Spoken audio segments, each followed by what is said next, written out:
ቅዱስ አሃዱ አምላክ አሜን። ክቡራን አበው ሊቃውንተ ቤተ ክርስቲያን በየማዕረጋችሁ አባቶቼ ካህናት፣ በአገልግሎት የምትመስሉኝ ወንድሞቼ መምህራነ ወንጌል፣ ወንድሞች ዲያቆናት፣ የእግዚአብሔር ልጆች፣ የድንግል ማርያም ወዳጆች እንደምን አመሻችሁ።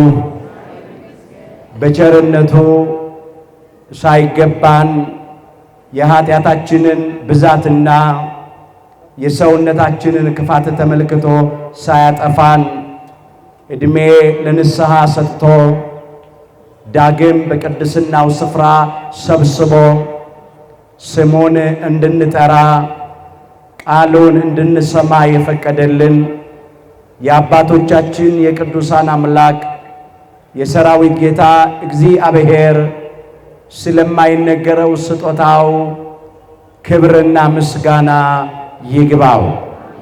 የእናታችን የእመቤታችን የቅድስተ ቅዱሳን የድንግል ማርያም የወላዲተ አምላክ ረድኤትና በረከት ለዘላለሙ በሁላችን ላይ አድሮ ይኖር። በቅድሚያ እግዚአብሔር አምላካችን ሁላችንን በቸርነቱ ጠብቆ እንኳን ለብርሃነ ዕርገቱ በዓል በሰላምና በጤና አደረሰን አደረሳችሁ። እስቲ እዚህ ያደረሰንን አምላካችን እግዚአብሔርን ከልብ በሆነ ምስጋናና መስግነው። አምላካችን እግዚአብሔር ምስጋናችንን ይቀበልልን። አንትሙሰ ንበሩ ሀገረ ኢየሩሳሌም፣ እናንተ ግን በኢየሩሳሌም ከተማ ተቀመጡ። የሉቃስ ወንጌል ምዕራፍ 24 ቁጥር 49። ለዛሬ አምላካችን እግዚአብሔር እንደረዳን መጠን በሚኖረን ጊዜ የምንማርበት የትምህርታችን ርዕስ ይሆናል።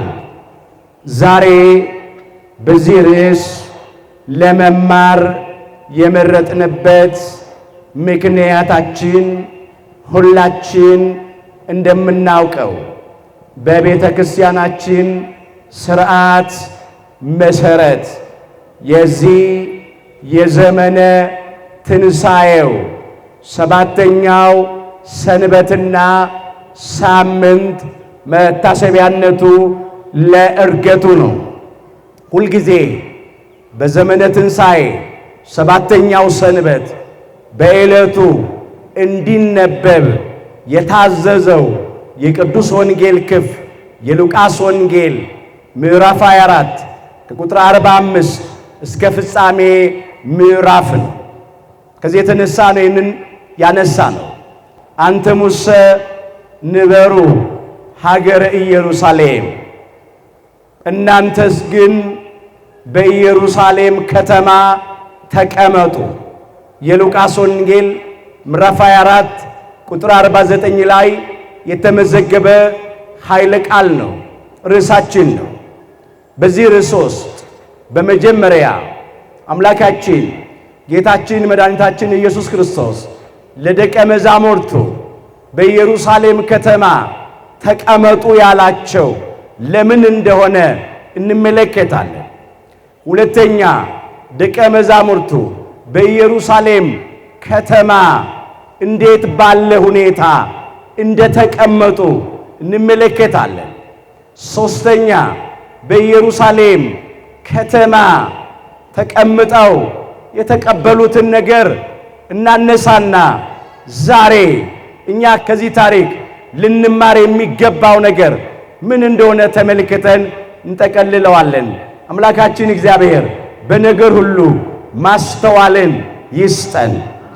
ሁላችንም እንደምናውቀው አምላካችን ጌታችን መድኃኒታችን ኢየሱስ ክርስቶስ ለድህነተ ዓለም ለቤዛ ዓለም ከቅድስተ ቅዱሳን ከድንግል ማርያም ከሥጋዋ ሥጋ ከነፍሷ ነፍስ ነስቶ በተዋሕዶ ከብሮ በቤተልሔም ዋሻ በከብቶች በረት ተወልዶ ቀስ በቀስ በሥጋ አድጎ 30 ዘመን ሲሞላው በዮርዳኖስ መሃል በዮሐንስ እጅ ከተጠመቀ በኋላ ሳይውል ሳያድር ዕለቱኑ ወደ ገዳመ ቆሮንቶስ ገብቶ 40 ቀን 40 ሌሊት ጾሞ ጸልዮ ከዲያብሎስ ተፈትኖ ዲያብሎስን ድል አድርጎ ዲያብሎስን ድል የምናደርግበትን ኃይል ለኛ ለልጆቹ ካደለን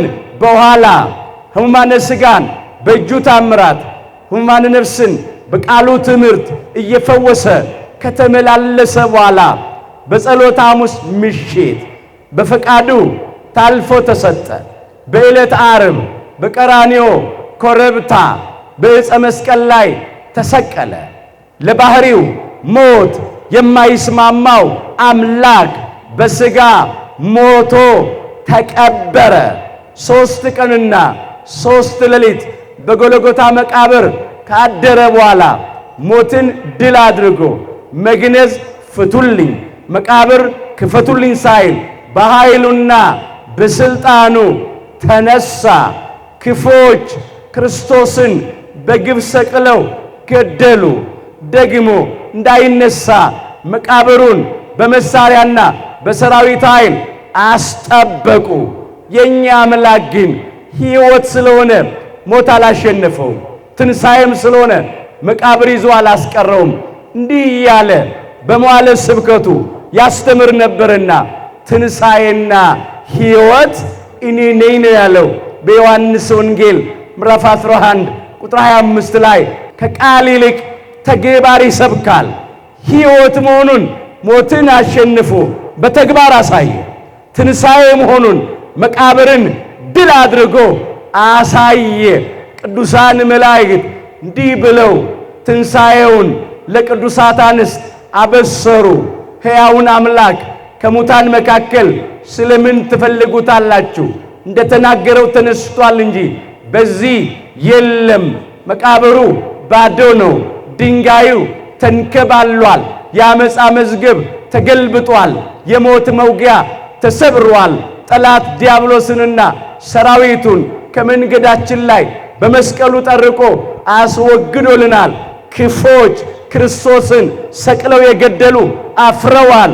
አዳምና እኛ ልጆቹም ከብረናል። ክብር ምስጋና ለአምላካችን ለጌታችን ለመድኃኒታችን ለኢየሱስ ክርስቶስ ይሁን። ቅዱስ ጳውሎስም አንደኛ ቆሮንቶስ ምዕራፍ 15 ቁጥር 3 ላይ መጽሐፍ እንደሚል ክርስቶስ ስለ ኃጢአታችን ሞተ ይላል።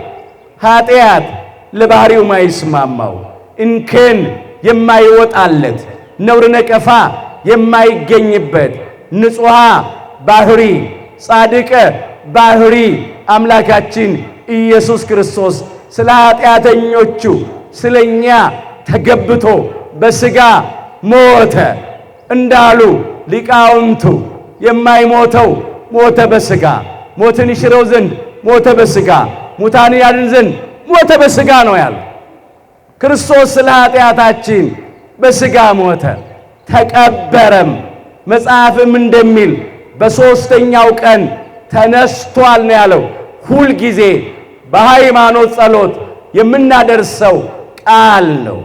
ሞትን ድል አድርጎ ከተነሳ በኋላ 40 ቀን በዚህ ምድር ላይ እየተመላለሰ በልዩ ልዩ ጊዜያትና ቦታዎች በተለያዩ ሁኔታዎች ለደቀ መዛሙርቱ ራሱን ገለጠላቸው።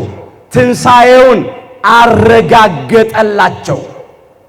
መጽሐፈ ኪዳንን፣ ትምህርተ ኅቡዓትን፣ መስተብቁን፣ ሊጦንን እያስተማራቸው ሥርዓተ ቤተ ክርስቲያንን እየሰራላቸው ስለ አጽናኙ ስለ ጰራቅሊጦስ ስለ መንፈስ ቅዱስ እየነገራቸው 40 ቀን ቆየ። በሐዋርያት ሥራ ምዕራፍ 1 ቁጥር 3 ጀምሮ 40 ቀን እየታያቸው አስተውሉ ወገኖቼ፣ ስለ እግዚአብሔር መንግሥት ነገር እየነገራቸው በብዙ ማስረጃ ከሕማማቱ በኋላ ሕያው ሆኖ ለእነርሱ ራሱን አሳያቸው ይላል። ለምን 40 ቀን ቆየ? በመጀመሪያ ምትሃት እንዳይደለ ለማጠየቅ ነው። እንደተነሳ በትንሣኤው ዕለት አላረገም። 40 ቀን ቆየ። ትንሣኤውን በብዙ ማስረጃ ገለጠላቸው፣ ራሱን አሳያቸው። ንኩኝ ዳሱኝ እያለ የሚበላ ነገር አላችሁ አምጡ እያለ። ለምን? ምትሃት ቢሆን አይጨበጥም፣ አይዳሰስም፣ አይነካም፣ አይታይም። ምትሃት ቢሆን አይበላም፣ አይጠጣም። አሁን ከትንሣኤ በኋላ ምድራዊ ሥጋዊ መብል መጠጥ ያለው ነው አይደለም። በእውነት አምላካችን ኢየሱስ ክርስቶስ ሞትን ድል አድርጎ እንደተነሳ ለማጠየቅ የሚበላ አላችሁን አላቸው። ከዚያም የተጠበሰ ዓሣና የማር ወለላ ሰጡት ይላል። ይህንን ቅዱስ ጎርጎርዮስ በሃይማኖት አበው አንስቶታል። እሱ የተጠበሰ ዓሣና የማር ወለላ በላ የሚለው ከትንሣኤ በኋላ የሚበላ የሚጠጣ ወይም ከትንሣኤ በኋላ ሥጋዊ መብል መጠጥ መብላት መጠጣት ያለ ሆኖ አይደለም። ግን ክርስቶስ ሞቶ እንዳልቀረ ሥጋውን በመቃብር እንደ ልብስ እንዳላወለቀው ወይም ሥጋው በመቃብር መፍረስን መበስበስን እንዳላየ ለማጠየቅ ይሄን አደረገ ይላል። አንዱ ማስረጃ ይሄ ነው። ንኩኝ ዳሱኝ፣ ሌላው ማስረጃ ይሄ ነው። የመጀመሪያው ምክንያት 40 ቀን የቆየው ለዚህ። ሁለተኛው ምክንያት ሊቀ ነቢያት ሙሴ ሕዝበ እግዚአብሔር እስራኤል ዘሥጋን ከሕገ ልቡና ወደ ሕገ ኦሪት ሲያሻግራቸው ብሉይ ኪዳንን ከእግዚአብሔር ተቀብሎ ሲሰጣቸው 40 ቀን ቆይቷል። አምላካችን ጌታችን መድኃኒታችን ኢየሱስ ክርስቶስ ደግሞ እኛን ከሕገ ኦሪት ወደ ሕገ ወንጌል ሲያሻግረን ሐዲስ ኪዳንን ሲሰራልን ሲሰጠን 40 ቀን ቆየ። ያንን ለማጽናት ማለት ነው። ያንን ለመስራት ማለት ነው። ከማረጉ አስቀድሞ የተናገረው ቃል ነው። አንትሙሰ ነበሩ ሀገረ ኢየሩሳሌም እስከ ትለብሱ ኃይለ ማርያም፣ እናንተ ግን በኢየሩሳሌም ከተማ ተቀመጡ፣ ከላይ ከሰማይ ከአርያም ኃይል እስክትለብሱ እስክትቀበሉ ድረስ አላቸው። ይሄንን ብሏቸው ነው እስከ ቢታንያ ድረስ አወጣቸው። በቆሙ እስከ ቢታንያ እስከ ደብረ ዘይት ቦታውን ያመለክታል። ሌላው ከፍ ከፍ ያለ ማዕረግና ክብር አደላቸው። እጆቹን አንስቶ ባረካቸው። ሲባርካቸውም ከነርሱ ተለየ፣ ወደ ሰማይም አረገ ይላል። በአባታችን በክቡር ዳዊት አንደበት አስቀድሞ የተነገረው ቃል ተፈጸመ።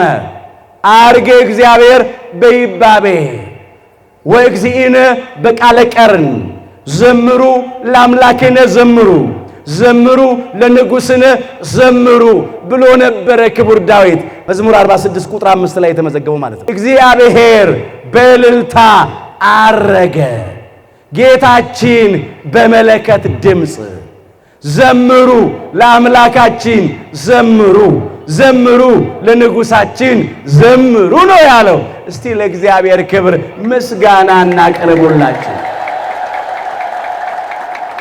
እንዲሁም ይኸው የዳዊት መዝሙር 46 ቁጥር 1 ጀምሮ የሚጀምረው ራሱ መዝሙሩ በምስጋና ነው። አሕዛብ ሁላችሁ እጆቻችሁን አጨብጭቡ ይላል። ለእግዚአብሔር ክብር እስቲ ሁላችንም እናጨብጭብ። በደስታ ቃልም ለእግዚአብሔር እልል በሉ ይላል። እስቲ ይባቤ፣ እልልታ፣ ምስጋናና ለእግዚአብሔር ክብር የሚያጨበጭቡ እጆች ይባረካሉ። እልል የሚሉ አንደበቶች ይባረካሉ። አምላካችን እግዚአብሔር የፈጠረን ስሙን እንድንቀድስ እንድናመሰግንና መንግሥቱን ክብሩን እንድንወርስ ነው። ስላደረገልን ነገር ሁል ጊዜ ለሱ የምስጋና መስዋዕት ልንሰዋ ልናቀር ይገባል። ደግሞ እግዚአብሔር በቸርነቱ ለዚያ ክብር ቢያበቃን ከሞት በኋላ ባለው ሕይወት ከመቃብር በኋላ ባለው ትንሣኤ ስራችን ምስጋና ነው። እንደ ሰማያውያኑ እንደ ብርሃናውያኑ እንደ እሳታውያኑ እንደ ቅዱሳን መላእክት እግዚአብሔርን ቅዱስ ቅዱስ ቅዱስ እያልን እያመሰገን ነው ለዘላለም በመንግሥቱ በክብር እንኖራለን። አሁንም በክብር ሁላችንን ያኖረን። ስለዚህም ነው እናንተ ግን በኢየሩሳሌም ከተማ ተቀመጡ አላቸው። ከነርሱም ተለየ፣ አረገ። ደቀ መዛሙርቱ እሱን ከሸኙት በኋላ ከደብረ ዘይት ወደ ኢየሩሳሌም ተመለሱ።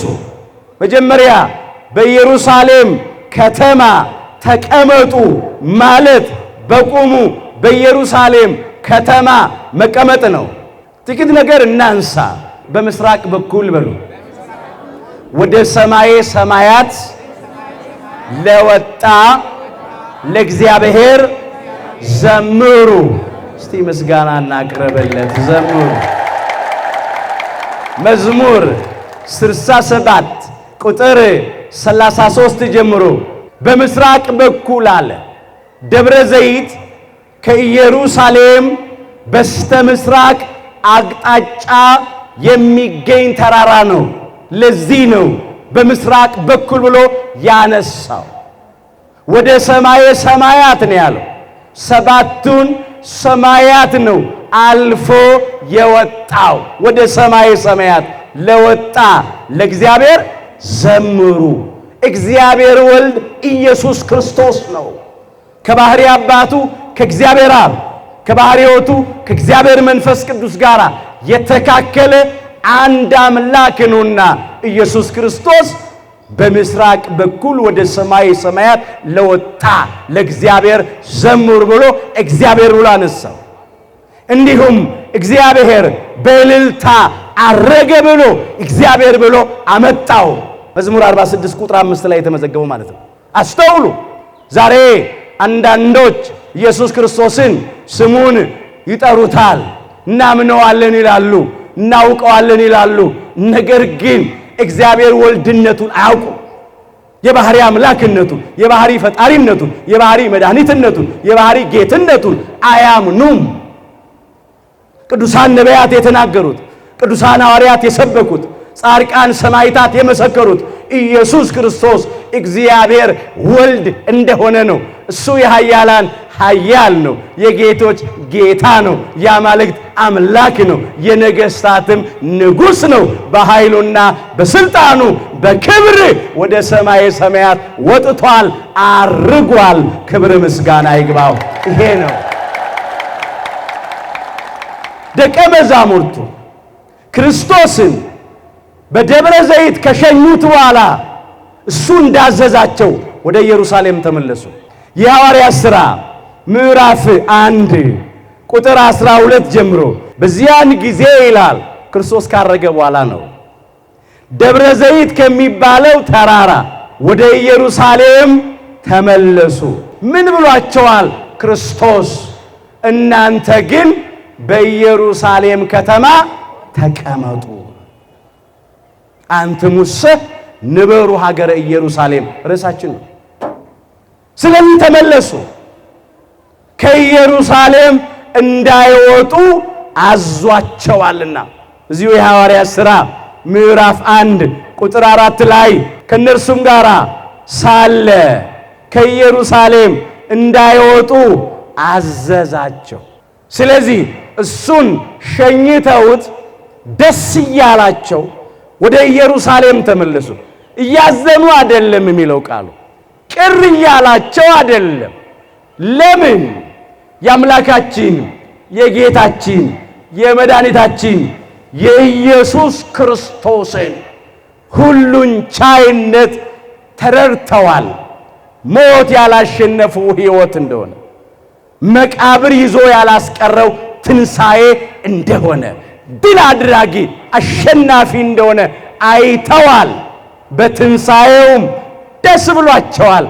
ምንም በመከራው በስቅለቱ በሞቱ ያዝኑ ያለቅሱ የነበሩ እሱ ሞትን ድል አድርጎ በተነሳ ጊዜ ደስ ብሏቸዋል። ለካ የኛ አምላክ ሞት የማያሸንፈው ሕይወት ነው፣ መቃብር ይዞ የማያስቀረው ትንሣኤ ነው ብለው ደስ አላቸው። ደግሞ የዕርገቱም ዕለት ሲያርግም ደስ አላቸው ነው የሚለው። ለምን ደስ አላቸው ቢሉ በመጀመሪያ ተስፋ ስለሰጣቸው፣ ቃል ስለገባላቸው። የሉቃስ ወንጌል ምዕራፍ 24 ቁጥር 52 ጀምሮ እነርሱም ሰገዱለትና ይላል። በደብረ ዘይት ለክርስቶስ የአምልኮት ስግደት ሰገዱለትና በብዙ ደስታ። ሲለያቸው ያሳዝናል። መለየት ከባድ ነው። ግን ተስፋ ስለተሰጣቸው ነው። በብዙ ደስታ ወደ ኢየሩሳሌም ተመለሱ። ምን ብሏቸዋል?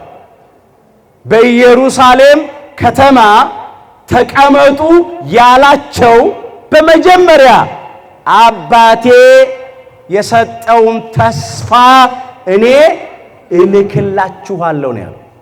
አባቴ የሰጠውን ምን ተስፋ? ምንም እኔ ብለያችሁ በሥጋ ባርግ ወደ ሰማየ ሰማያት ብወጣም እንዲሁ አልተዋችሁም። አባቴ የሰጠውን ተስፋ እልክላችኋለሁ ስላላቸው ርዕስ አድርገን የተነሳንበት የመጽሐፍ ቅዱስ ክፍል ላይ መመልከት ትችላላችሁ። የሉቃስ ወንጌል ምዕራፍ 24 ቁጥር 49 ላይ አባቴ የሰጠው ተስፋ ምንድነው ቢሉ፣ ተስፋ መንፈስ ቅዱስ ነው። ጸጋ መንፈስ ቅዱስ ነው። በነቢየ እግዚአብሔር በቅዱስ ኢዩኤል ላይ አድሮ አስቀድሞ የተናገረውን ቃል ነው። ትንቢተ ኢዩኤል ምዕራፍ 2 ቁጥር 28 ላይ ከዚህም በኋላ እንዲህ ይሆናል አለ። ክርስቶስ ሞትን ድል አድርጎ በተነሳ በ50ኛው ቀን ወይም ባረገ በ10ኛው ቀን ይፈጸም ዘንድ የነበረውን ነው ነቢዩ ኢዩኤል ከእግዚአብሔር አግኝቶ በእምነት መነጽር ተመልክቶ የተናገረው። ከዚህ በኋላ እንዲህ ይሆናል፣ መንፈሴን በሥጋ ለባሽ ሁሉ ላይ አፈሳለሁ። ይሄ ነው የተሰጠው ተስፋ። አባቴ የሰጠውን ተስፋ እኔ እልክላችኋለሁ።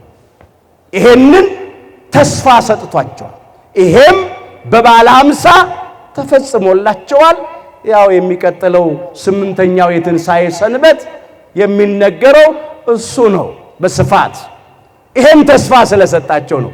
እንዲህም ብሏል በግልጽ ሲያመጣው ራሱ አምላካችን ኢየሱስ ክርስቶስ የሐዋርያት ሥራ ምዕራፍ 1 ከቁጥር 8 ጀምሮ ነገር ግን አለ መንፈስ ቅዱስ በእናንተ ላይ በወረደ ጊዜ ኃይልን ትቀበላላችሁ። እናንተ ግን ከላይ ኃይልን እስክትለብሱ በኢየሩሳሌም ከተማ ተቀመጡ። የመንፈስ ቅዱስን ኃይል እስክትቀበሉ ድረስ ጸጋ መንፈስ ቅዱስን እስክትቀበሉ ሰማያዊውን ሀብት ሰማያዊውን ጸጋ ገንዘብ እስክታደርጉ ድረስ በኢየሩሳሌም ከተማ ተቀመጡ ነው ያለው። ይሄንን ተስፋ ነግሯቸዋል። እንደሚፈጸምላቸው አምነዋልና ደስ እያላቸው ሄደ። አጽናኙ ይመጣ ዘንድ ነበረው፣ በጸጋ ወደ እነሱ ይወርድ ዘንድ ነበረውና ደስ አላቸው። ሌላው እንዲህም ብሏቸዋል፣ እነሆም እኔ አለ አምላካችን ኢየሱስ ክርስቶስ ነው የሚነግራቸው፣ እስከ ዓለም ፍጻሜ ድረስ ሁል ጊዜ ከእናንተ ጋር ነኝ። የማቴዎስ ወንጌል ምዕራፍ 28 ቁጥር 20 ላይ ለጊዜው በሥጋ ከነሱ ተለይቷል፣ አርጓል። ነገር ግን በጸጋው በመንፈሱ ሁል ጊዜ ከነርሱ ጋር ስለሆነ ደስ አላቸው። ደስ እያላቸው ነው የተመለሱ። በኢየሩሳሌም ከተማ የተቀመጡት ጸጋ መንፈስ ቅዱስን ለመቀበል ነው። ሰማያዊን ኃይል ለመልበስ ነው የተቀመጡት። እሱ እንደተናገራቸው በኢየሩሳሌም ሲቀመጡ እንዴት ነበር የተቀመጡት? ይሄ ነው ሌላ የምናነሳው። እንዴት ተቀመጡ? ምን ያደረጉ? ምን እየሰሩ ተቀመጡ? በመጀመሪያ በኢየሩሳሌም የተቀመጡት በእምነት ተቀመጡ። በመቅደስ ለአምልኮቱ እየተንበረከኩ ተቀመጡ። ለክብሩ እየዘመሩ ተቀመጡ። እምነት መሰረት ስለሆነ ያለ እምነት እግዚአብሔርን ደስ ማሰኘት አይቻልም ብሏል ቅዱስ ጳውሎስ ለዕብራውያን ምእመናን በጻፈው መልእክቱ ምዕራፍ 11 ቁጥር 6 ላይ በእምነት ነው የተቀመጡ። ምን አምነው? ተስፋውን እንደሚልክላቸው ጸጋ መንፈስ ቅዱስን እንደሚሰጣቸው አምነው ተቀመጡ። ምን አምነው? እኔም እስከ ዓለም ፍጻሜ ከናንተ ጋር እሆናለሁ የሚለውን ቃል አምነው ተቀበሉ። ከጥቂት ቀን በኋላ በመንፈስ ቅዱስ ትጠመቃላችሁም ብሏቸው ነበር። መጥምቀ መለኮት ቅዱስ ዮሐንስ የንስሐ ጥምቀት በውሃ አጠመቀ። እናንተ ግን ከጥቂት ቀን በኋላ በመንፈስ ቅዱስ ጸጋ ትጠመቃላችሁ፣ ከዚያ በኋላ በመንፈስ ቅዱስም ጸጋ ታጠምቃላችሁ ብሏቸው ስለነበረ የሐዋርያት ሥራ ምዕራፍ 1 ከቁጥር 4 ጀምሮ ከእነርሱም ጋር አብሮ ሳለ ከኢየሩሳሌም እንዳይወጡ አዘዛቸው። ነገር ግን ከኔ የሰማችሁትን አብ የሰጠውን የተስፋ ቃል ጠብቁ። ዮሐንስ በውሃ አጥምቆ ነበርና እናንተ ግን ከጥቂት ቀን በኋላ በመንፈስ ቅዱስ ትጠመቃላችሁ ነው ያላቸው። በመንፈስ ቅዱስ ጸጋ ተጠመቁ። ኋላም ደግሞ አምላካችን ጌታችን መድኃኒታችን ኢየሱስ ክርስቶስ በሰጣቸው ስልጣነ ክህነት በመንፈስ ቅዱስ ጸጋ አጠመቁ። ምንድን ነበር ያላቸው? እንግዲህ ሂዱና አሕዛብን በአብ በወልድና በመንፈስ ቅዱስ ስም እያጠመቃችኋቸው ያዘዝኳችሁንም ሁሉ እንዲጠብቁ እያስተማራችኋቸው ደቀ መዛሙርት አድርጓቸው ብሎ ነበር። ማቴዎስ 28 ቁጥር 19 ላይ ይሄንን ነው የፈጸሙት። አምነው በኢየሩሳሌም ከተማ ተቀመጡ፣ በመቅደስ ኖሩ ነው እንደሚለው መቅደስ ነው ብሎ የሚያነሳው ቅዱስ ሉቃስ ሲመዘግብ ሉቃስ ወንጌል ምዕራፍ 24 ቁጥር 53 ላይ በደስታ ወደ ኢየሩሳሌም ተመለሱ ብሎ ዘወትርም እግዚአብሔርን እያመሰገኑና እየባረኩ ይላል። መባረክ ሲል ማመስገን ማለት ነው። በመቅደስ ኖሩ ይላል። በኢየሩሳሌም ከተማ ሲቀመጡ በመቅደስ ነው የነበሩት። እንዲሁ ከመቅደስ ውጭ አልነበሩም። በመቅደስ ኖሩ። መጀመሪያ በእምነት ኖሩ። ሁለተኛ በተስፋ ኖሩ። በምን ኖሩ? በተስፋ ነው በኢየሩሳሌም ከተማ የተቀመጡት። ተስፋ አድርገው ራሱ የእምነትም መሰረቱ ተስፋ ስለሆነ ያለ ተስፋ ማመን ስለማይቻል ቅዱስ ጳውሎስ በዕብራውያን መልእክቱ ምዕራፍ 11 ቁጥር 1 ጀምሮ እምነትም ተስፋ ስለምናደርገው ነገር የሚያስረግጥ የማናየውንም ነገር የሚያስረዳ ነው ያለው።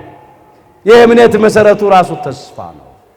ተስፋችን ደግሞ አምላካችን እግዚአብሔር ነው። አልተጠራጠሩም፣ ተስፋም አልቆረጡም። በቃ እሱ አርጓል፣ ሄዷል፣ ተለይቶናል አላሉም። የነገራቸውን ቃል ተስፋ አደረጉ። ስለዚህ በተስፋ ተቀመጡ። ለእኛም የቆረጥነውን ተስፋችንን አምላካችን እግዚአብሔር በቸርነቱ ይቀጥልልን። ሌላው ከተስፋ ጋራ ፍቅርን ገንዘብ አደረጉ። 12ቱ ደቀ መዛሙርት በአስቆሮቱ ይሁዳ ቦታ ማትያስን ተክተው ማለት ነው።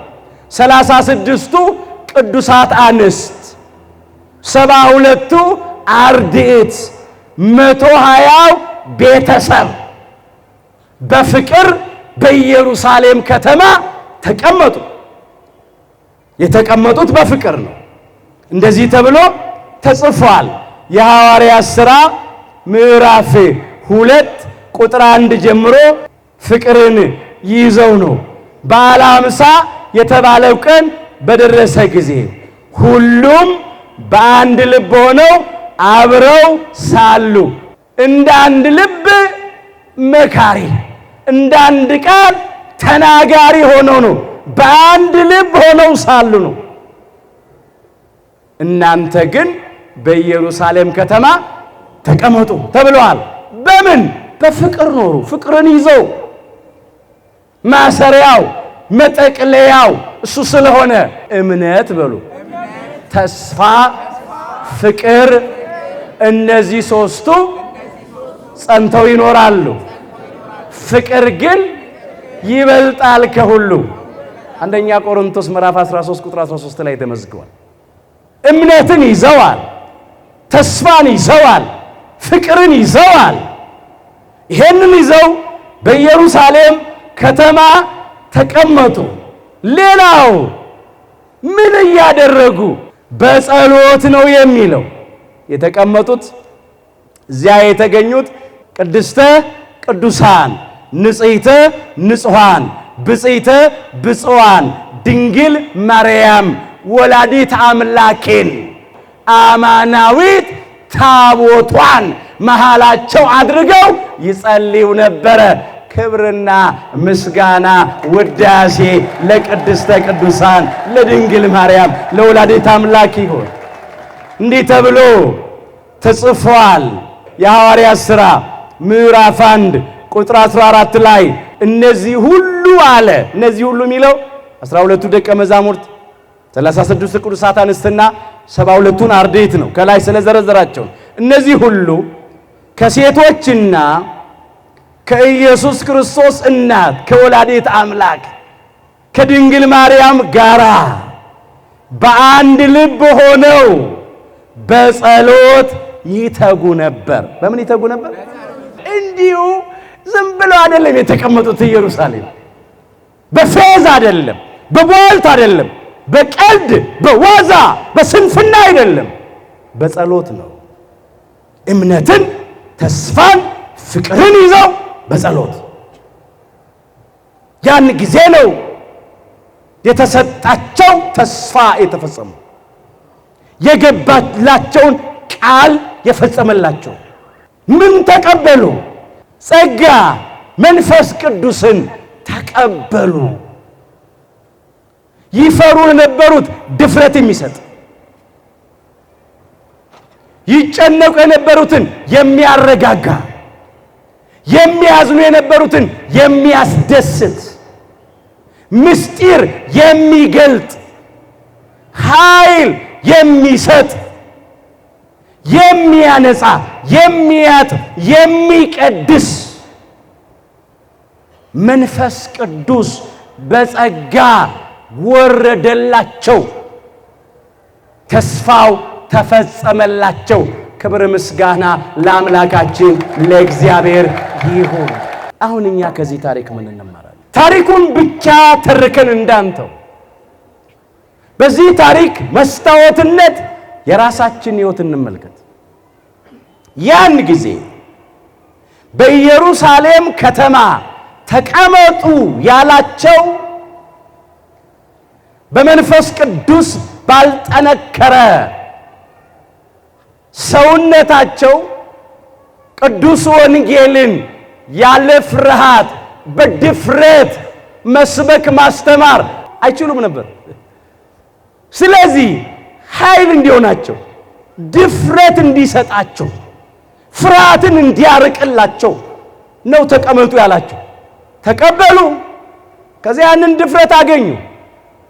አንድ ቋንቋ ብቻ ይናገሩ የነበሩ 72 ቋንቋ መናገር ጀመሩ። ወንጌልን ያለምንም ችግር በዓለም ዞረው እንዲያስተምሩ። በፊት ታምራት ለማድረግ ይቸገሩ የነበሩ አይደለም በእጃቸው ዳሰው በቃላቸው ተናግረው ቀርቶ በጥላቸው እነ ሊቀ ሐዋርያት እነ ቅዱስ ጴጥሮስ በጥላቸው ጭምር ታምራት እንዲያደርጉ መንፈስ ቅዱስ ኃይሉን ጸጋውን አብዝቶ አደላቸው። ክብር ምስጋና ለአምላካቸው። በፊት አይችሉም ነበር። ያን ተቀብለው ትምህርት ከታምራት ጋር ንግግር ብቻ አይደለም ተግባር ጭምር ያንን ይዘው ያለምንም ችግር ወንጌልን በዓለም ዞሮ ሰበኩ። በጣም ብዙ ፍሬም አፈሩ። በኢየሩሳሌም ከተማ ተቀመጡ። ዛሬ ኢየሩሳሌም ማን ናት? እኛ የት እንቀመጥ? እንዴት እንቀመጥ? በኢየሩሳሌም ከተማ ተቀመጡ ማለት አሁን ከኢትዮጵያ ተነስቶ ሄዶ ኢየሩሳሌም ቁጭ ማለት አይደለም። በቆሙ ኢየሩሳሌም ተብላ በምትጠራው ምድር በምድር እስራኤል በዚያ መኖር አይደለም። ስለሱ አይደለም የተነገረው። በመጀመሪያ ኢየሩሳሌም የቃሉ ትርጉም ሀገረ ሰላም ማለት ነው። የሰላም ሀገር፣ የሰላም ከተማ ማለት ነው። በኢየሩሳሌም ከተማ መኖር መቀመጥ ማለት በቤተ መቅደስ መኖር ነው። በቤተ ክርስቲያን መኖር ነው። እንደዚህ ተብሎ ተጽፏል። ሁለተኛ ዜና ምዕራፍ 3 ቁጥር 1 ላይ ሶሎሞንም ይላል በኢየሩሳሌም የእግዚአብሔርን ቤተ መቅደስ መስራት ጀመረ ይላል። በመጀመሪያ ቋሚውን ሕንፃ ቤተ መቅደስ ጠቢቡ ሶሎሞን ከእግዚአብሔር ታዞ በእግዚአብሔር ፈቃድ የሰራው በኢየሩሳሌም ነው። ዛሬም የእግዚአብሔር ቤተ መቅደስ ኢየሩሳሌም ተብላ ትጠራለች። ለምን? የሰላም አምላክ፣ የሰላም አባት፣ የሰላም አለቃ፣ የሰላም ንጉሥ አምላካችን እግዚአብሔር የሚያድርባት ስለሆነች በመካከላቸው አድር ዘንድ መቅደስ ይስሩልኝ ብሏል። ኦሪት ዘጸአት ምዕራፍ 25 ቁጥር 8 ላይ። ስለዚህ ኢየሩሳሌም ማለት የእግዚአብሔር ቤተ መቅደስ ወይም ቤተ ክርስቲያን ናት። ዛሬ በኢየሩሳሌም በቤተ ክርስቲያን እንኑር፣ በቤተ መቅደሱ እንኑር፣ በሃይማኖት እንኑር። እኛ የኢትዮጵያ ኦርቶዶክሳዊት ተዋሕዶ ልጆች ወንዶቹ በ40 ቀን ሴቶቹ በ80 ቀን ከማኅፀነ ዮርዳኖስ ከጸጋ መንፈስ ቅዱስ ዳግም በጥምቀት ተወልደን በሜሮን ከብረን የአምላክን ቅዱስ ሥጋና ክቡር ደም ተቀብለን እግዚአብሔርን በልጅነት ክብር አይተን ለመንግሥተ ሰማያት ክብር ታጭተን በኢየሩሳሌም በቤተ ክርስቲያን ያለ ነው። እግዚአብሔር ሁላችንንም ከኢየሩሳሌም ከቅድስት ቤተ ክርስቲያን አያውጣን፣ አይለየን። በኢየሩሳሌም ከተማ መኖር በቤተ ክርስቲያን መኖር ነው። አደራችሁን ገብተን እንዳንወጣ፣ ጀምረን እንዳናቋርጥ፣ ተሰብስበን እንዳንበተን፣ አምነን እንዳንክድ በኢየሩሳሌም ከተማ ተቀመጡ። እስከ መቼ ድረስ? እስከ መጨረሻው አቅታ ድረስ፣ እስከ ሞት ድረስ ሃይማኖትን አጽንቶ በቤተ መቅደስ መኖር።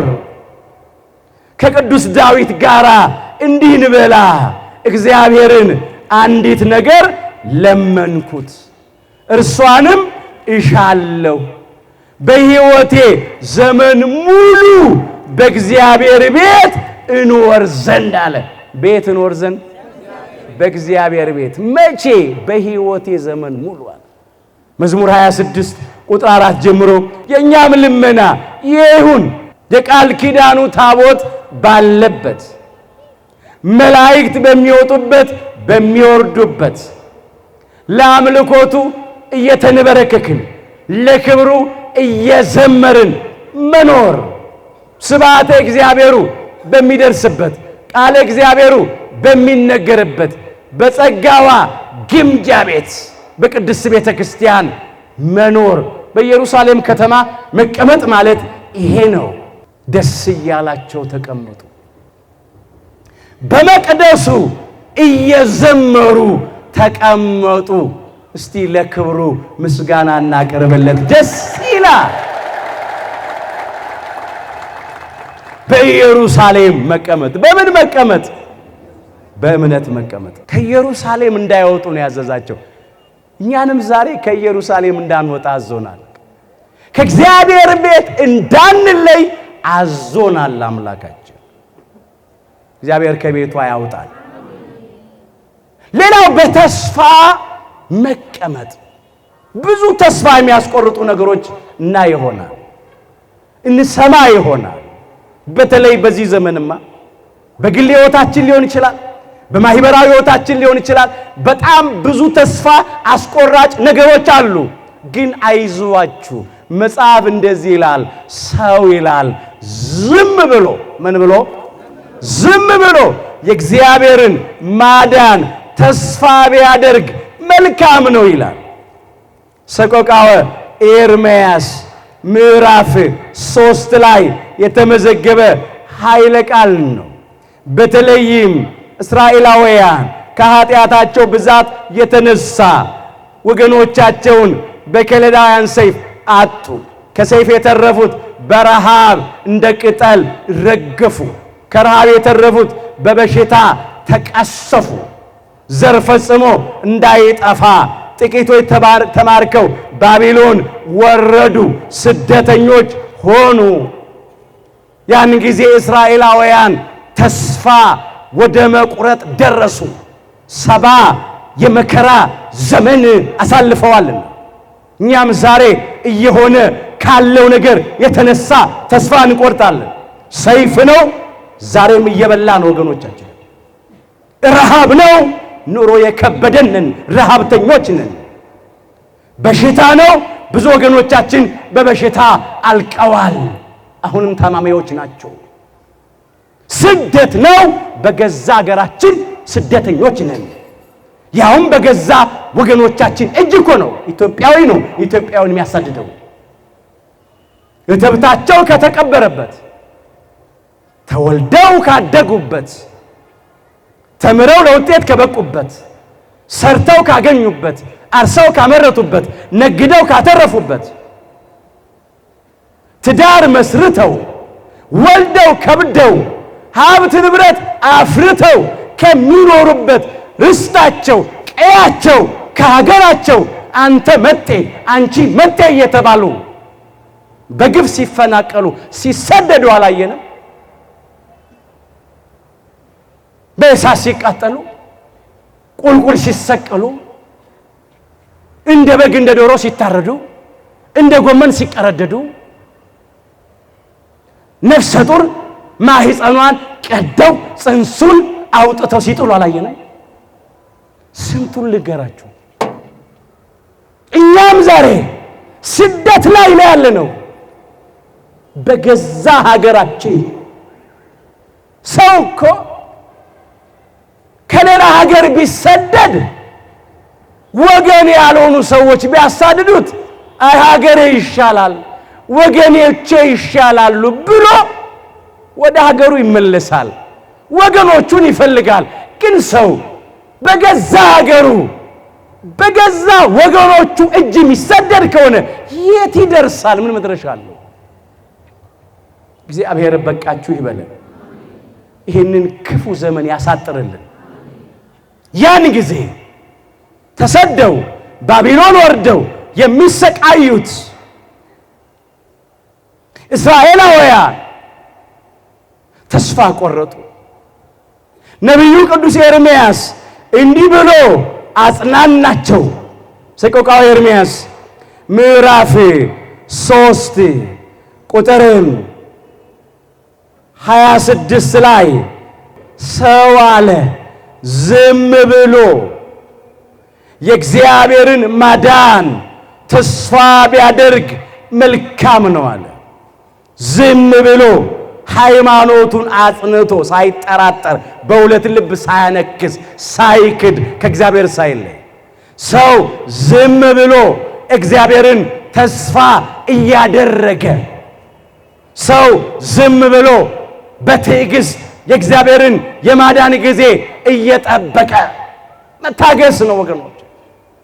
ምን ይላል መጽሐፍ? በተስፋ ደስ ይበላችሁ በመከራ ታገሱ ይላል ሮሜ 12 ቁጥር 12 ላይ።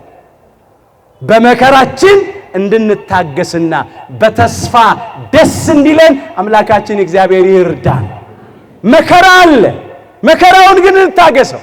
ክርስቲያኖች ስለሆን ብቻ መከራ እየተቀበልን ነው። የኢትዮጵያ ኦርቶዶክሳዊት ተዋሕዶ ልጆች ክርስቲያኖች፣ ምእመናት፣ አገልጋዮች በመከራ ውስጥ ነው ያለነው። እያየን እኮ ነው። ካህናቱ ሲታረዱ እያየን ነው። ምእመናኑ ሲታረዱ እያየን ነው። አብያተ ክርስቲያናት ሲቃጠሉ እያየን ነው። ክርስቲያኖች ስለሆን ብቻ ሌላ ወንጀል እኮ የለም። ክርስትና አንድ ወንጀል ተቆጥሮ ማለት ነው። ሰው ያወቀው ፀሐይ የሞቀ አደባባይ ሚስጥር ነው። ወይም በማንነት ሰው መርጦ አንደበቱን ባልከፈተበት ቋንቋ ዲማን ነው ከእናቱ ማህፀን ሲወጣ ሲወለድ አይኔ መናገር የምፈልገው ይሄን ቋንቋ ነው ብሎ ቋንቋ መርጦ የተናገረ ሰው አለ። ዛሬ ግን ሰው በሚናገረው ቋንቋ ተለይቶ መከራ እየተቀበለ ነው። ይህንን እያየን ነው። ስለዚህ መከራውን መታገስ ያልፋል። አይዟችሁ፣ ሊነጋ ሲል ነው የሚጨልመው።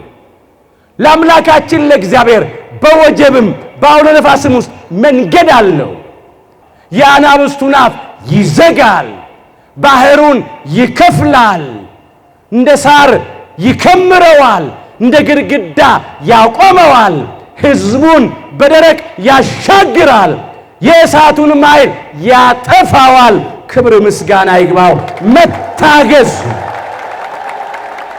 በመከራ ታገሱ፣ በተስፋ ደግሞ ደስ ይበላችሁ። እግዚአብሔር አይተወንም፣ አይጥለንም፣ አይረሳንም፣ እንደገና ያየናል። አዎ ዝም ማለት አምኖ መጠበቅ ነው፣ በእምነት መጽናት። ዝም ማለት ተስፋ ማድረግ ነው። ዝም ማለት መታገስ ነው። ሰው ዝም ብሏል። የእግዚአብሔርን ማዳን ተስፋ ቢያደርግ መልካም ነው። ሰውን ተስፋ እናድርግ። አሁን የተቸገር ነው መቀበል ያቃተን ሰውን ተስፋ እያደረግን ነው። እያስተዋላችሁ ነው ወገኖች? ብዙ ጊዜ ሰዎች ተስፋ አደረግን፣ ነገር ግን አልሆነም። እንኳን ለኛ ለራሳቸውም አልሆነም። እግዚአብሔርን እኮ ተስፋ አድርጎ ያፈረና የሚያፍር ሰው እኮ የለም። አንተን በሉ ተስፋ የሚያደርጉ አያፍሩም፣ በከንቱ የሚገበዙ ግን ያፍራሉ። መዝሙር 24 ቁጥር 3 ላይ ተመዝግቧል። ሁልጊዜ እንደዚህ ነው የሚሆነው። እግዚአብሔርን ተስፋ የሚያደርጉ መቼም መች አያፍሩ፣ በከንቱ የሚገበዙ ግን ያፍራሉ። አሁን ችግሩኛ ሰው ነው ተስፋ የምናደርገው፣ ከሰዎች ነው የምንጠብቀው።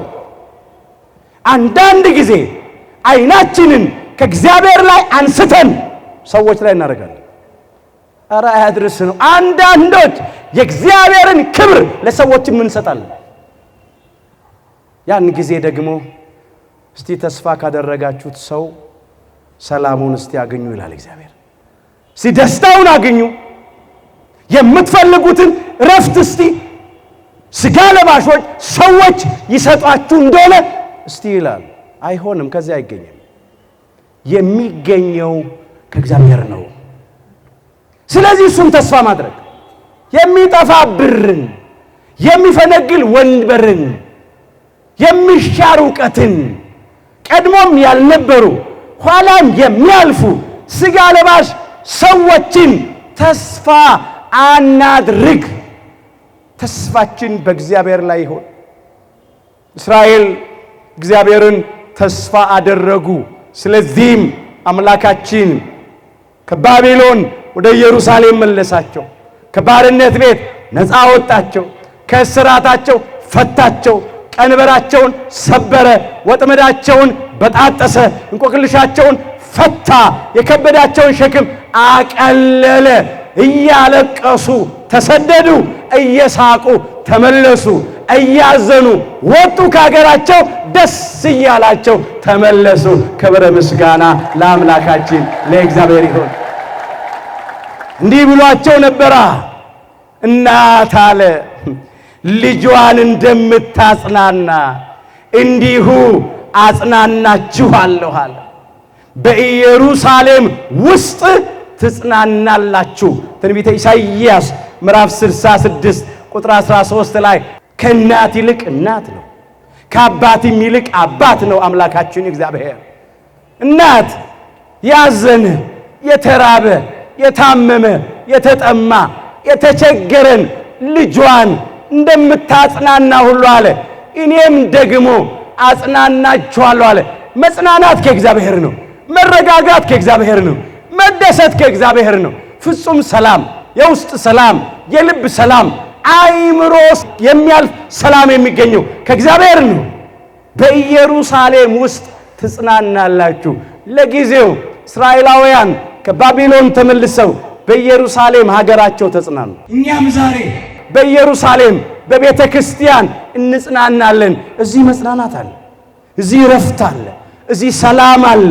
በዚህ ስፍራ በሉ ሰላምን እሰጣችኋለሁ። ትንቢተ ሐጌ ምዕራፍ 2 ቁጥር 9 ላይ የተመዘገበ ቃል ነው።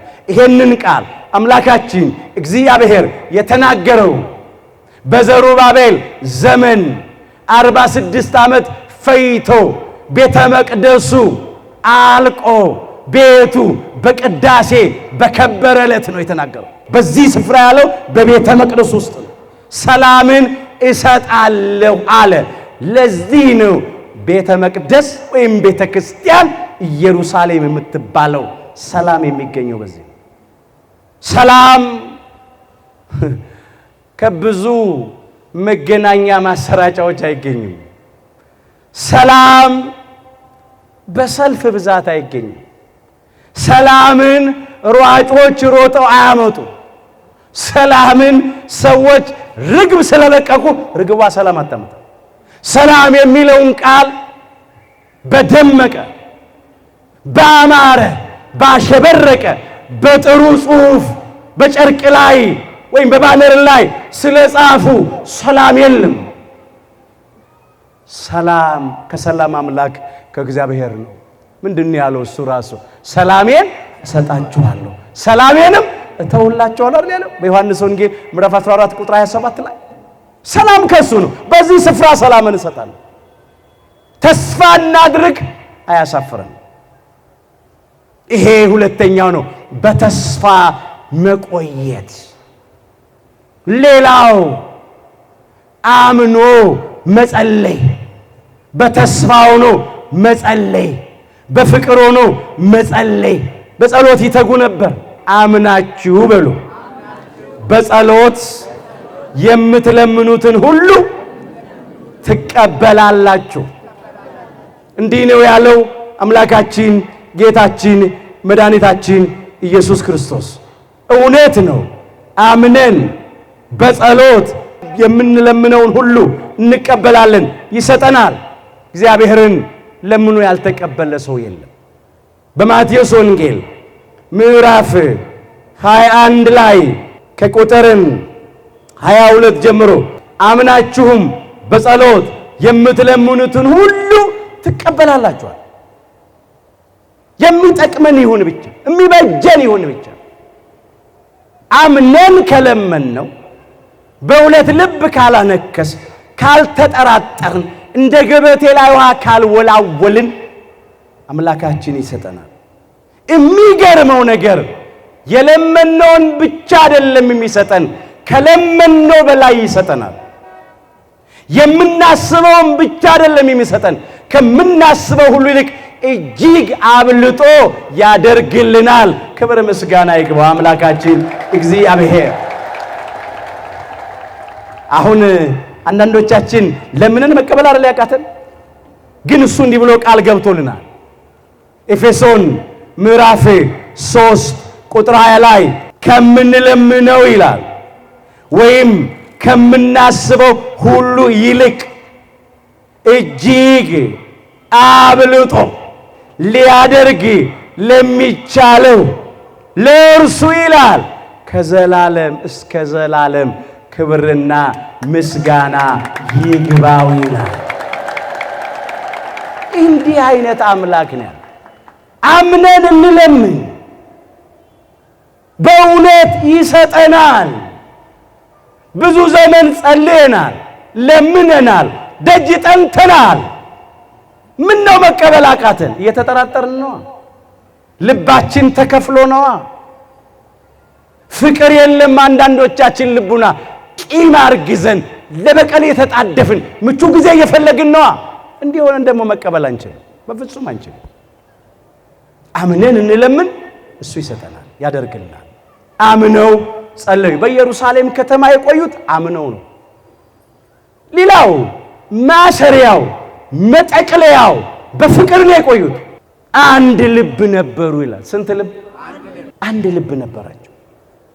ፍቅር ማሰሪያው መጠቅለያው ደግሞ ፍቅር ነው። ሁላችን የምናውቀው ቃል ነው። ያለ ፍቅር ሁሉ ነገር ከንቱ ነው። አሁን የብዙዎቻችን ችግር ደግሞ ፍቅር ነው። እስቲ እንጠይቅ፣ ከቤታችን እንጀምር። ባልና ሚስት ፍቅር አለ? ወላጆች ከልጆች ጋር፣ ልጆች ከወላጆች ጋር፣ ወንድማማቾች ፍቅር አለ? እህትማማቾች ፍቅር አላችሁ? ከጎረቤት ጋር፣ ከሥራ ባልደረቦች ጋር ፍቅር አለ? የቤተክርስቲያን ልጆች፣ ምእመናን፣ ምእመናት፣ አገልጋዮቹ ፍጹም ፍቅር፣ እውነተኛ ፍቅር፣ የልብ ፍቅር አለን? ያመኑትም ሕዝብ ብሉ አንድ ልብ አንዲትም ነፍስ ነበሯቸው። የሐዋርያት ሥራ ምዕራፍ 4 ቁጥር 32 ላይ በ120 ቤተሰብ ላይ ሌላ 3000 ተጨመሩ። እንደገና በ3000 ላይ 5000 ክርስቲያኖች ተጨመሩ። የሚገርመው እነኚህ ሁሉ እንደ አንድ ልብ መካሪ ነበሩ፣ እንደ አንድ ቃል ተናጋሪ ነበሩ። በፍቅር ሲሆን ሁሉ ይሰምራል፣ ሁሉን እግዚአብሔር ይቀበለዋል። መስዋዕት የሚጣፍጠው በጨው ነው። ምግብ የሚጣፍጠው በጨው ነው። ጨው የሌለበት ምግብ አልጫ ነው፣ አይጣፍጥም። አገልግሎት የሚጣፍጠው በጨው ነው ወገኖቼ። ክርስትናችንን የሚያጣፍጠው ጨው ነው። ጨውም ፍቅር ነው። በነፍሳችሁ በሉ ጨው ይኑርባችሁ፣ እርስ በርሳችሁ ተስማሙ። የማርቆስ ወንጌል ምዕራፍ 9 ቁጥር 50 ላይ አምላካችን ኢየሱስ ክርስቶስ የተናገረው ቃል ጨው ሲባል ይሄ ምግብ ማጣፈጫ ጨው እንዳይመስላችሁ በቁም ሱማ ከመጠኑም ካለፈ በሽታ ነው። ጨው ፍቅር ጨው ነው። አሁን ፍቅር ጨው ጠፋ። አንዳንድ ሰው ከራሱ ጋር ተጣልቶ ይኖራል። እንኳን ከሌሎች ጋር ሊስማማ ከራሱ ጋር የተጣላ ሰው አለ። መጀመሪያ ከራሳችን ጋር እንስማማ፣ ከዛ በኋላ ከወገኖቻችን ጋር እንስማማ። ያን ጊዜ የምንፈልገው ደስታ፣ እረፍት፣ ሰላም ይሰጠናል። ፍቅር ከሌለ ግን የሁለት ዓለም ስደተኞች እንሆናለን። በምድርም በሰማይም በስጋም በነፍስም በሚያልፈውም በማያልፈውም። ስለ ፍቅር ብዙ ስለምናውቅ ነው። አልኖርንበትም እንጂ ስለ ፍቅር በጣም ብዙ የመጽሐፍ ቅዱስ ጥቅስ እናውቃለን። አሁን የጥቅስ ችግር የለም። መናገር እንችላለን፣ ግን መኖር ያስፈልጋል። እግዚአብሔር ሁላችንን በፍቅር ያኑረን።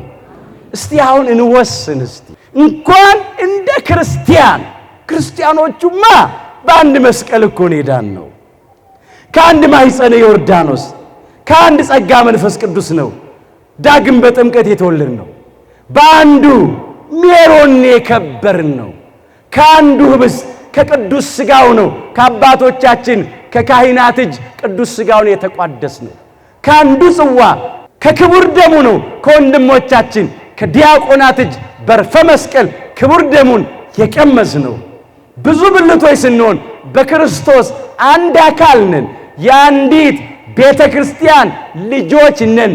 አንዲት ርስት ገነትን ኋላም መንግሥተ ሰማያትን ተስፋ አድርገን የምንጠባበቅንን ለምን እንበላላለን? ለምን እንነካከሳለን? ለምን እንለያያለን? ለምን እንጣላለን? ክርስትና የሚወዱንን መጥላት አይደለም፣ የሚጠሉንን መውደድ ነው። የሚረግሙንን መባረክ ነው። የሚሰድቡንን መመረቅ ነው። ሲሆን ከክርስቲያኖች ጋር ብቻ አይደለም፣ ከሁሉም ጋር በሰላም መኖር ነው። ከሰው ሁሉ ጋር በሰላም ኑር ነው የሚለው ሮሜ 12 ቁጥር 18 ላይ የሚገባው በእኛ ዘንድ ይህ ነው። ዛሬ የሚያሳዝነው ግን ክርስቲያኖቹ እኮ ነን እየተጣላን ያለ ነው እኮ። የክርስትና ምልክት ማተብ አንገታቸው ላይ አስረው፣ የመስቀል ምልክት አንገታቸው ላይ አንጠልጥለው፣ ክርስቲያን ነው ክርስቲያንን እያሳደደ፣ ክርስቲያን ነው ክርስቲያንን እየገደለ ያለው። ክፎች አሕዛብ፣ እግዚአብሔርን ማይፈሩ፣ ሰውን የማያፍሩ ጨካኞች፣ ነፍሰ ገዳዮች፣ ለራሳቸው ጥቅም ብለው ክርስቲያኑን እርስ በርሱ እያጋደሉት ነው። ደሞ እኛ አልነቃንም፣ አሁንም ተኝተናል። የጠላት መጫወቻ ሆነናል። ፍሬ ከሌለው ከጨለማ ሥራ ጋር ተባባሪ ሆነናል። እነሱ ለሚፈነግል ወንበር ብለው፣ ለሚጠፋ ብር ብለው፣ ለሚቀር ምድራዊ ክብር ብለው ያጋድሉናል። እኛም የነሱን ድምፅ እየሰማን እንጋደላለን። የለንም፣ ፍቅር የለንም። ክርስቲያኑ የሚያሳድደው፣ ክርስቲያኑ የሚገድለው። እንኳን እንደ ክርስቲያን በሰውነት ሰውን አክብረን በሰላም ነው ከሁሉ ጋር መኖር የሚገባል። እግዚአብሔር አምላካችን ለሁላችንም ማስተዋሉን ይስጠን። አሁንም ያጣነውን ፍቅር እግዚአብሔር ያድለን። በኢየሩሳሌም ከተማ ተቀመጡ፣ ኑሩ ማለት በፍቅር ነው። ሌላው ኢየሩሳሌምን ስናነሳ ኢየሩሳሌም አማናዊት ኢየሩሳሌም ቅድስተ ቅዱሳን ድንግል ማርያም ወላዲተ አምላክ ናት። ይህን ላንሳና ልጠቅልለው። በኢየሩሳሌም ከተማ ሲቆዩ ቅዱሳን ሐዋርያት 72ቱ አርድእትና 36ቱ ቅዱሳት አንስት ቅድስተ ቅዱሳን ድንግል ማርያም ወላዲተ አምላክን ይዘው ነው። የሚገርመው ኢየሩሳሌም ቅድስተ ቅዱሳን ድንግል ማርያም ወላዲተ አምላክን ይዘው በኢየሩሳሌም ተቀመጡ። ክብር ይግባት ድንግል ማርያም ወላዲተ አምላክ። ዛሬም በኢየሩሳሌም በቤተ ክርስቲያን ስንኖር ኢየሩሳሌምን ሙጥኝ ብለን ይሁን ድንግል ማርያም ወላዲተ አምላክን ይዘን ይሁን ኢየሩሳሌም ይላታል። እሷ አማናዊት ኢየሩሳሌም ናት።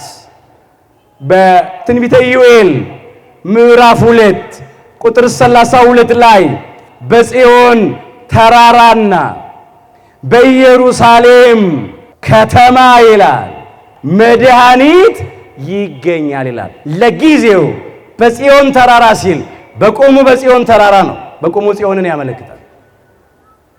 በኢየሩሳሌም መድኃኒት ይገኛል ሲል ለጊዜው በቆሙ በኢየሩሳሌም ቦታውን ያመለክታል። ፍጻሜው ግን ከአማናዊቷ ጽዮን ማለት አምባ፣ መጠጊያ፣ ማደሪያ፣ መሸሸጊያ ማለት ነው። አማናዊት ጽዮን ቅድስተ ቅዱሳን ድንግል ማርያም ወላዲት አምላክ ስለሆነች፣ አማናዊት ኢየሩሳሌም ቅድስተ ቅዱሳን ድንግል ማርያም ወላዲት አምላክ ስለሆነች፣ ኢየሩሳሌም ማለት የሰላም ሀገር፣ የሰላም ከተማ ማለት ነው። ታዲያ የሰላም አምላክ፣ የሰላም አባት፣ የሰላም አለቃ፣ የሰላም ንጉሥ ኢየሱስ ክርስቶስ 9 ወር ከ5 ቀን የከተመባት ከተማ ያደረባት አዳራሹ ማሂደረ መለኮት አማናዊት ኢየሩሳሌም ድንግል ማርያም ወላዲት አምላክ ናት።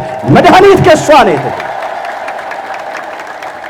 ከኢየሩሳሌም በሉ መድኃኒት ይገኛል። ኢየሩሳሌም ቀራንዮ ኮረብታ ላይ ተሰቅሎ ለዓለሙ ሁሉ ቤዛ ሆነ፣ ዓለሙን ሁሉ አዳነ። መድኃኒትን የሰጠው ቦታው ነው ወይስ መድኃኒትን ወልዳ የሰጠች እመቤታችን ናት? ማን ነው መድኃኒት የሰጠው? ቦታው ነው እመቤታችን ናት? እመቤታችን እኮ በቦታው ተሰቀለ፣ ከእመቤታችን ግን ተወልዶ ተገለጠ። እንዲህ አለ ሊቀ መላእክት መጋቤ ሐዲስ አብሳሬ ትስብእት ፍስሐ ገጽ መልአከ ብርሃን ቅዱስ ገብርኤል ለአረጋዊው ለቅዱስ ዮሴፍ በሕልም ተገልጦ በሌሊት እንዲህ አለ፣ ልጅም ትወልዳለች አለ። ስለ ቅድስተ ቅዱሳን ስለ ድንግል ማርያም ነው። ልጅም ትወልዳለች አለ። እርሱ ሕዝቡን ከኃጢአታቸው ያድናቸዋልና ስሙን ኢየሱስ ትለዋለህ አለው።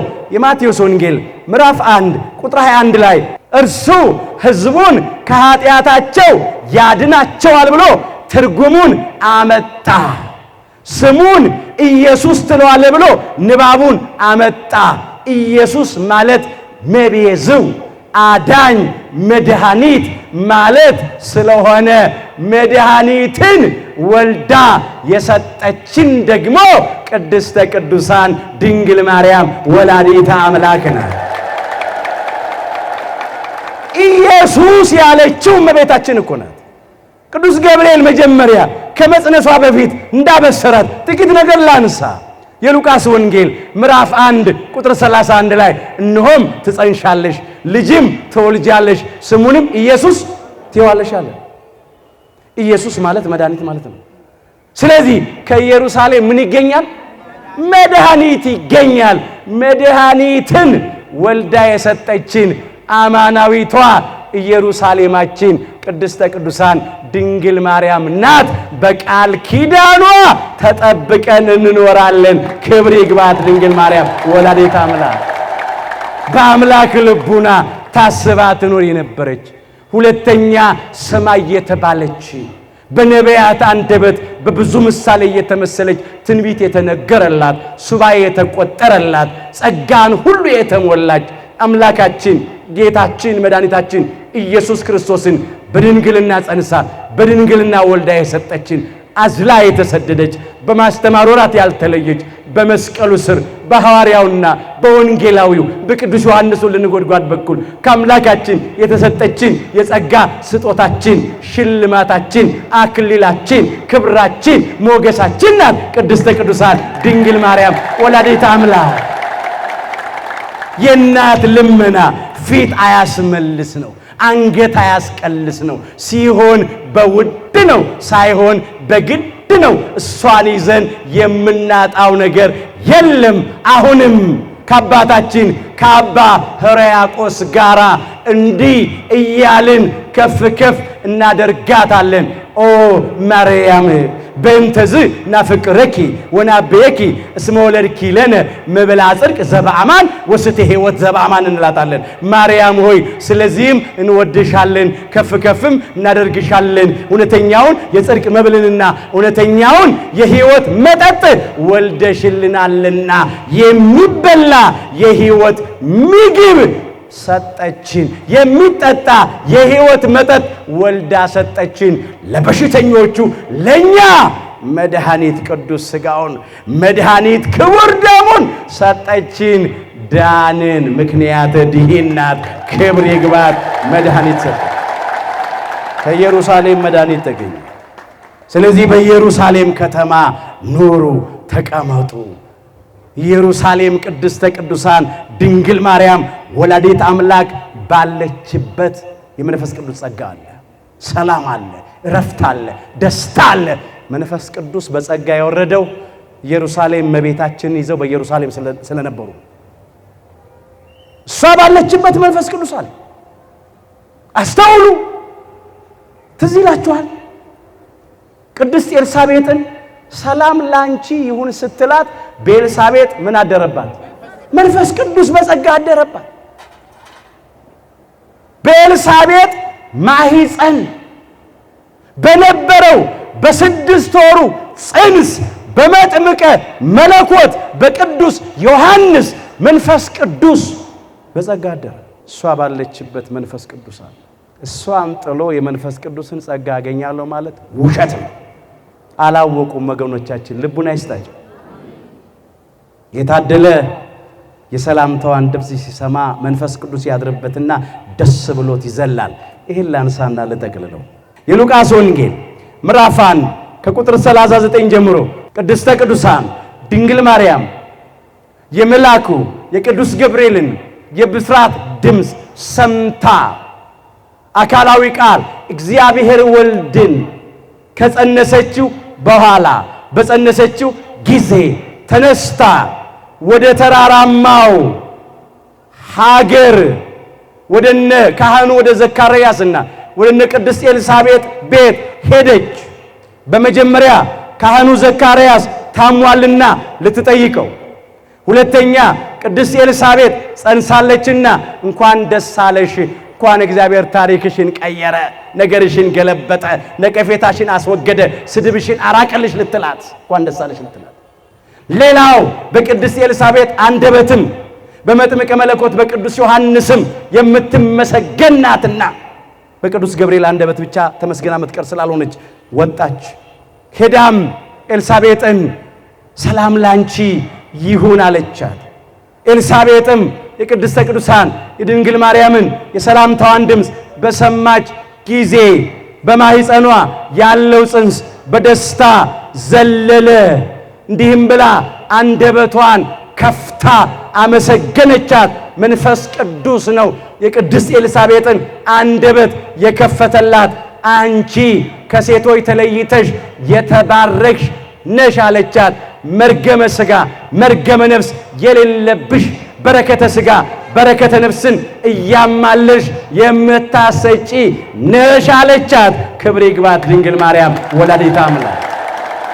የማኅፀንሽም ፍሬ ቡሩክ ነው፣ መርገመ ሥጋ መርገመ ነፍስ የሌለበት በረከተ ሥጋ በረከተ ነፍስን የሚያድል ነው አለቻት። እነሆ የሰላምታሽ ድምፅ በጆሮዬ በመጣ ጊዜ በገባ ጊዜ በማኅፀኔ ያለው ጽንስ በደስታ ዘለለ ነው ያለችው። ሊቃውንቱ እንዲህ ብለው ወስደውታል።